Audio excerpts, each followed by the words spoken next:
অসম চৰকাৰৰ এটা ডাঙৰ যোজনা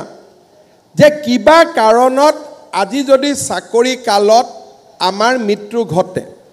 আমি কোনেও আশা নকৰো আমাৰ পৰলোক প্ৰাপ্তি হওক কিন্তু যোৱা কেইদিনমান আগতে সৰ্বশিক্ষা অভিযানত কাম কৰা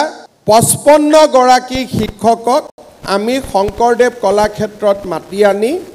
5 লাখ টকাকৈ চাকৰি কালত তেওঁলোকৰ মৃত্যু হোৱা বাবে তেওঁলোকক আমি 5 লাখ টকাকৈ আৰ্থিক সাহায্য আগবঢ়াইছিলো এতিয়া আপোনালোকে চিন্তা কৰক এই 55 জন শিক্ষকক যদি আমি নিয়মীয়াকৰণ আগতে কৰিলোহেঁতেন এই 55 জন শিক্ষকৰ পৰিয়ালে সম্পূৰ্ণকৈ নিয়মীয়া শিক্ষকৰ যেনে স্বামী জীয়াই আছে তেনেকে আমি 100% আমি দৰমহা পাই থাকিলোহেঁতেন কিন্তু আজি তেওঁলোকক আমি মাত্ৰ 5 লাখ টকা আমি আগবঢ়াবলৈ সক্ষম হৈছিলো অহা 4 তাৰিখে আমাৰ লখিমপুৰত কেবিনেট আছে সেই কেবিনেটৰ দিনা